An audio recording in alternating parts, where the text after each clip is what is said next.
जोर का तमाचा मारा। महाराज के खिलाफ बोल रही है, मेरे सौभाग्य के खिलाफ बोलती है।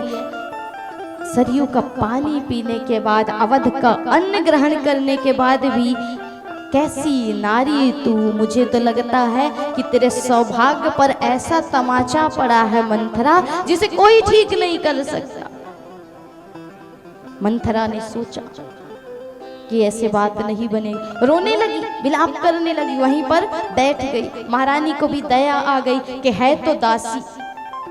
कहती है मंथरा, है तो तू दासी, कोई बात नहीं, जो भी हो, लेकिन तुझे क्या करना है? राम राजा बने या कोई भी राजा बने, हमें तो खुशी होनी चाहिए। इसलिए मंथरा, मांग तुझे क्या चाहिए? कहती महारानी, अब नहीं बोलूंगी मैं, अब क्या बोलूं? एक बार बोली तो आप मुझे मारती है, जीव खींच लेने की बात करती है, इसलिए अब मैं बोलूंगी ही नहीं। मुझे तो बस आपकी चिंता थी, इसलिए मैं बोली। आपके खिलाफ जो साजिश रखी गई है उसके कारण मैं आपसे बोली। अब जैसे ही कैकेयी माता को स्पर्श किया तो तामसिक शक्ति ने प्रवेश किया और यहीं से परिवर्तन हुआ। कहा कि तू कहना क्या चाहती है मंथरा, साफ साफ मुझे बता। बोली महारानी, आपके खिलाफ साजिश रची जा रही है। आपके पुत्र भरत को और शत्रुघ्न को ननिहाल भेज दिया गया। ननिहाल भेज करके पीछे से कौशल्या ने दशरथ महाराज से कहा कि राम को राजा बना दो, राम मेरा राजा बन जाए, मेरी जानकी रानी बन जाए और हम दोनों इनके माता पिता महाराज, तो हम भी इनके अधिकारी हो जाएंगे। लेकिन जो कैकेयी है और भरत है, इनको हमारी सेवा करनी पड़ेगी, और यदि इन्होंने हमारी सेवा नहीं की तो हम इन्हें कारागृह में डाल देंगे। यहाँ पर पूरा झूठ बोली, और जैसे ही बोली महाराज कौशल्या माता के खिलाफ, तो कैकेयी कहती कि चुप है जा मंथरा, तेरे जीभ में कीड़े क्यों नहीं पड़ गए हैं? ग्रह कलेसी, तेरी जीभ खींच लूंगी मैं अपने सौभाग्य के खिलाफ तो मैंने सुन लिया, लेकिन राम जननी के खिलाफ नहीं सुन सकती, क्योंकि राम जननी के समान कोई जननी संसार में नहीं हो सकती। क्या प्रमाण है आपके पास कि राम जननी श्रेष्ठ है? बोले एक ही प्रमाण है, जिसने संसार को राम जैसा पुत्र दिया, उससे बड़ा कोई नहीं हो सकता, और उसकी बुद्धि में भेद कभी नहीं आ सकती मंथरा, यही मेरे पास प्रमाण है।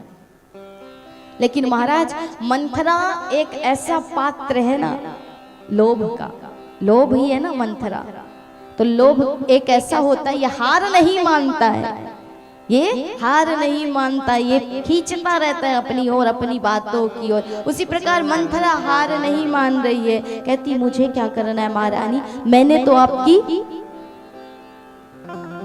आपके अच्छे के बारे में सोचा, इसलिए बोल पड़ी। अब राम राजा बने या भरत राजा बने, राज्य तो मुझे नहीं मिलने वाला, ना मैं कोई रानी बनने वाली हूँ, इसलिए कोई राजा बने मुझे क्या करना। लेकिन मैंने आपके खिलाफ षड्यंत्र की जो रचना सुनी है वही आपको आकर के बता दिया, और यदि आपको मेरी बात पर विश्वास न हो तो मैं शंकर जी की कसम खा करके कहती हूँ। अब महाराज मंथरा को क्या करना है, भोलेनाथ से झूठी कसम तो खानी, ऐसे झूठी कसम खाने वाले बहुत होते हैं, जो बात बात में कसम खाए ना, समझ लो इसकी बात सही नहीं है, ये पूरी तरह से झूठ बोल रहा है, इसलिए कसम खा ली।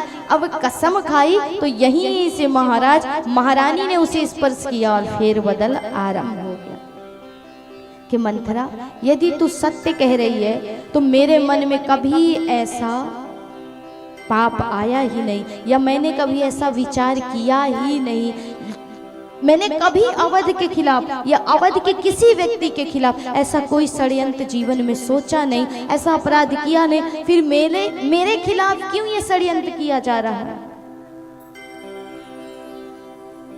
तो मैं महाराज से साफ साफ कह दूंगी कि यदि आपको राज्य देना है राम को तो दीजिए, लेकिन मैं और भरत किसी की सेवा नहीं करेंगे, किसी के नौकर नहीं बनेंगे। अपने मायके चली जाऊंगी, वहीं जीवन यापन करूंगी, अपने पुत्र को भी ले जाऊंगी, लेकिन किसी की सेवा नहीं करूंगी। और मंथरा तू जैसा कहे वैसा मैं करूंगी, अब बता तू जो कहती मैं वही करूंगी। तो गोस्वामी जी कहते हैं तामसिक शक्ति ने ऐसा प्रवेश किया महाराज कि मंथरा बन गई गुरु और कैकेयी माता बन गई उनकी शिष्या, और कह रही तू जैसा कहेगी वैसा करूंगी। तो कहते हैं जीवन में जो आपके पुराने विचार होते हैं ना, नींव जिसकी डली है वही आगे चल के मजबूती और कमजोरी दिखाएगा। तो कैकेयी ने भले ही अवध में आकर के जीवन यापन किया है, अवध की रानी है वो, सरयू का पानी पिया, अवध का अन्न खाया, लेकिन जन्म किससे लिया? एक ऐसे राजा से जन्म लिया था जो बड़ा ही लोभी और लालची था। तो कहते हैं जब आप सफर में जाओगे, मान लीजिए, तो यदि सफर में जाते हो तो जो वस्त्र आप पहले रखते हो वो जब निकालोगे तो बाद में निकलेंगे ना, और जो आप सबसे ऊपर रखोगे, सबसे बाद में रखोगे, वो निकालोगे तो सबसे पहले निकलेंगे। उसी प्रकार हमारी सबकी भी स्थिति होती है कि जीवन में चाहे आप किसी के यहाँ चले जाओ, किसी का भी अन्न खा लो, किसी का भी जलपान कर लो, लेकिन महाराज जो दबे हुए विचार है ना, वो एक ना एक दिन उसी प्रकार उभर करके आ जाते हैं, निकल करके आ जाते हैं। तो कैकेयी महारानी के पिता भी ऐसे ही बड़े लालची लोभी थे, और इसी वजह से, तो लालच की वजह से अपनी पुत्री की इतने आयु के पुरुष के साथ विवाह कर दिया था अपनी कन्या का, कि इनके कोई संतान नहीं है, दो दो रानियां हैं लेकिन संतान नहीं है, तो मेरी पुत्री के कोई संतान हो जाएगा तो वो उत्तराधिकारी बन जाएगा अवध का। और इसी लालच से उन्होंने अपनी कन्या का विवाह किया था। तो वही आज अपने माता पिता के जो संस्कार थे उभर करके प्रकट हो गए कैकेयी माता के सामने, और कहती मंथरा तू जो कहे वैसा करूंगी, मायके चली जाऊं, और कहे तो अपने बालक को लेकर के कुएं में कूद जाऊं, आत्महत्या कर लूं। और तो और महाराज ऐसा बोलना नहीं चाहिए एक भारतीय नारी को, लेकिन कैकेयी माता कहती है कि यदि तू कहे तो अपने पति पुत्र का भी मैं परित्याग कर दूं। ऐसी बुद्धि बिगड़ी, ऐसी बुद्धि बिगड़ी।